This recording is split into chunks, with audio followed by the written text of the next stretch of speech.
طرح دعائیں کرتے ہیں، ایصال ثواب کرتا ہے، تو ان کے ساتھ بھی ایسا ہی کیا جاتا ہے۔ جیسا کہ ہم نے مرحوم کے لیے محفل سجائی ہے، الحمدللہ اللہ فرشتوں کو حکم دے گا اور فرشتے نور کے تھال لائیں گے اور اس تھال میں تمام نیکیوں کو جمع کر کے اس تھال میں رکھ دیں گے، اور ریشمی رومالوں سے ڈھک کر فرشتے کیا کریں گے، اس مرحوم کی بارگاہ میں لے جائیں گے اور کہیں گے کہ یہ فلاں فلاں کی طرف سے آپ کے پاس تحفہ بھیجے ہیں، آپ اسے قبول کر لیں۔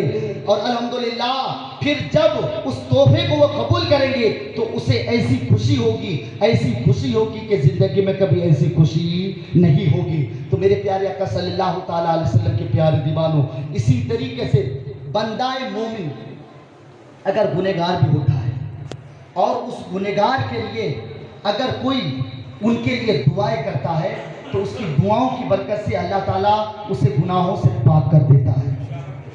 ایک ایسے نوجوان تھے، شیخ اکبر محی الدین ابن عربی رضی اللہ تعالیٰ عنہ فرماتے ہیں کہ میں ایک دعوت میں تشریف لے کر کے گیا اور میں نے ایک نوجوان کو دیکھا، اتفاق سے میں نے دیکھا کہ وہ رونے لگے۔ جب رونے لگے تو میں نے اس نوجوان سے کہا کہ نوجوان تو رو کیوں رہا ہے؟ کہا کہ حضور میں اس لیے رو رہا ہوں کیونکہ میری ماں جہنم میں جل رہی ہے، میری ماں کی قبر جہنم کی گڑی بنی ہوئی ہے، جہنم کی آگ کے شعلے نکل رہے ہیں، میں اسی خوف سے رو رہا ہوں۔ تو شیخ اکبر محی الدین ابن عربی رضی اللہ تعالیٰ عنہ کو سننا تھا، تو اتفاق سے کیا ہوا کہ اس وقت اس کے بعد جو ہے نا 70,000 کلمہ طیبہ پڑھا ہوا اس کے پاس محفوظ تھا۔ تو آپ فرماتے ہیں کہ جو 70,000 کلمہ طیبہ پڑھا ہوا میرے پاس محفوظ تھا، میں نے اس 70,000 پڑھے ہوئے کلمے کو دل میں ان کی ماں کے لیے ایصال ثواب کر دیا، اور جب میں نے ایصال ثواب کیا، وہ نوجوان جو رو رہا تھا اچانک ہنس پڑا۔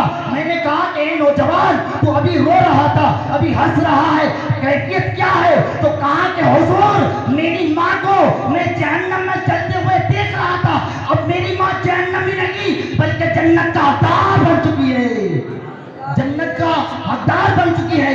میری ماں کی قبر جو جہنم کی کڑی بنی ہوئی تھی اب وہ جنت کا باغ بن چکا ہے۔ اور اسی طریقے سے ایک واقعہ ہے کہ ایک مرتبہ کا واقعہ ہے کہ حضرت عیسیٰ علیہ السلام ایک قبرستان سے گزر رہے تھے، گزرتے گزرتے جو ہے آپ کی نظر ایک قبر پر پڑی۔ جب قبر پر پڑی تو آپ نے کیا دیکھا کہ ایک قبر جہنم کی گڑی بنی ہوئی ہے، جہنم کے آگ کے شعلے نکل رہے ہیں۔ تو حضرت عیسیٰ پیغمبر نے دیکھا، بڑا افسوس ہوا، آپ گزر گئے۔ جب واپسی پر دیکھا تو کیا دیکھا، وہ قبر جو جہنم کی گڑی بنی ہوئی تھی اب وہ جنت کا باغ بن چکا ہے۔ وہ قبر جس میں جہنم کے آگ کے شعلے نکل رہے تھے اب وہ قبر جو ہے گلزار بن چکے ہیں۔ تو عیسیٰ علیہ السلام نے جب اس منظر کو دیکھا تو آپ کو بڑا تعجب ہوا، تو تعجب کی نگاہوں سے رب کی بارگاہ میں عرض کیا، میرے مولا اس شخص کو میں عذاب الہی میں مبتلا پایا تھا، اس کی قبر جہنم کی گڑی بنی ہوئی تھی، اب یہ جنت کا باغ بن چکا ہے، تو آخر کس وجہ سے؟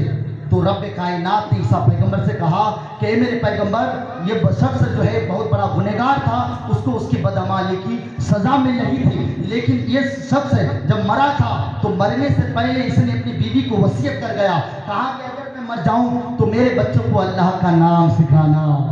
تو وہ بچہ جو ہے جب وہ کافی بڑے ہوئے تو اس بچوں کو عالم دین کے پاس بھیجا گیا، اور عالم دین نے جب اس بچوں کو بیٹھا کر کہا کہ پڑھو بسم اللہ الرحمن الرحیم، جب وہ بچہ بسم اللہ کو ایک طرف بیٹھ کر پڑھنے لگا، وہ بچہ جب بار بار رحمان اور رحیم کہتا گیا تو رب کائنات نے عیسیٰ پیغمبر سے فرمایا، اے میرے پیغمبر، جب وہ بچہ ایک طرف بیٹھ کر بسم اللہ کو بار بار پڑھنے لگا، پڑھتا گیا، مجھے پکارتا گیا، رحمت جوش میں آتا گیا، مجھے گوارا نہ ہوا کہ وہ بچہ مجھے پکارتے رہے اور اس کے باپ کی قبر جہنم کی کڑی بن جائے، مجھے گوارا نہ ہوا، میری رحمت جوش میں آیا، اس بچہ بسم اللہ پڑھتا گیا، اس بسم اللہ کی برکت سے میں نے اس کے باپ کے سارے گناہوں کو معاف کر دیا۔